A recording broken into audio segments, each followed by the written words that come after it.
if we're looking at this, right, and let's say a prospect gives you like six objections, if they give you six objections, and this one's money, this one is to think about it, this one is like time, another one is these are all something else, right? You want Hmm. to handle what you understand you can handle, right? So out of these six doors, which ones are you most confident you can handle first? And that's where you want to go first. So Okay. if I get into objection handling, I ask for the sale. And the moment somebody gives me objection, it doesn't matter if it's think about it, it doesn't matter if it's partner, if it's time, it doesn't matter what it is. The moment they give me an objection, my process is always to clear out the money first, because I want to make sure logistically you can actually afford this. After I Hmm. clear out money, I want to clear out value. So let's call this bubble right here value. Then I want to clear out value. So if you have the money, great. Logistically we can make this work, but do you actually think this is the thing for you? Once we clear Yeah. out they think this is the thing for them and we've increased their certainty that this is the thing, then at that point, what I do is I'm going to push for the sale, right? And then if the sale doesn't work and they reject me here, then whatever the objection is that's holding them back, I'll go to. So if it's I need to think about it, then at that point, I'll ask them how will they make the decision. I'll want to understand their decision making process behind thinking about it, right? So it's just you should be very methodic in your process and understand what you need to do at each stage. Because if you have confidence in what you're doing and why you're doing it, or you understand why you're doing it, it makes it a lot easier for you to handle each kind of subsequent objection that comes forward because you control the process and that's it. So what I'm trying to drive home for you is control the process as much as you possibly can. And generally you're going to be okay with those types of objections, but it comes down to you sticking to that process. Does that Beautiful. make sense? Appreciate you. Okay. Yep. Point. What was your question? You mentioned about understanding the decision-making process after Mhm. you've cleared out the money and the value, then you go push for the sale, and they still come back with asking to go think about it.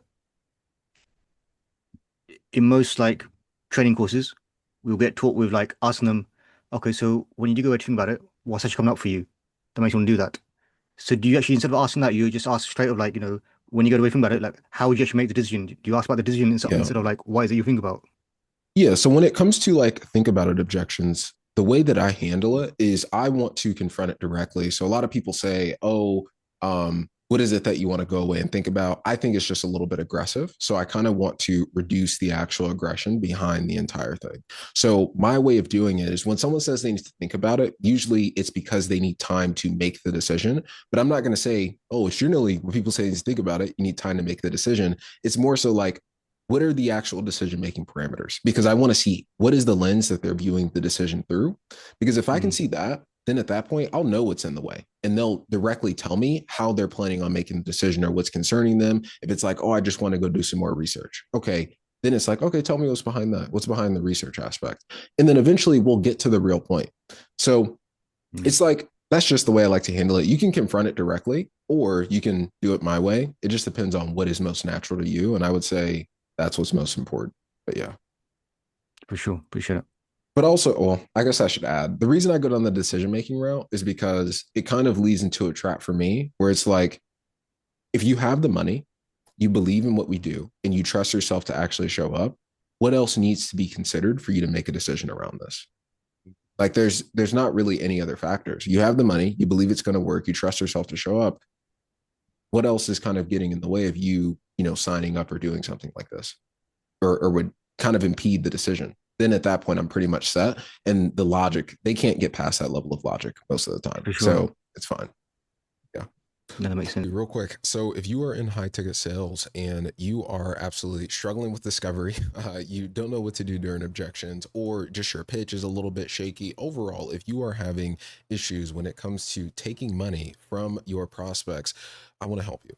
So, what I want to show you is basically an entire school community that I have of closers who are there to excel and there to do better. So if you want help from discovery, pitch, objections to just general key skills, follow up, referrals, anything that you can think of, landing roles when it comes to real sales mastery, there is help for you in this free school community. And then there's also essentially a calendar of coaching calls that you can actually join as well, where we will help you directly to improve your sales. We'll role play, we'll do call reviews, pretty much everything that you would need to be successful in sales. Okay. So if you want to join that, you'll also be able to see some of my live sales calls. Just click the link below and I'll see you there. Bye bye.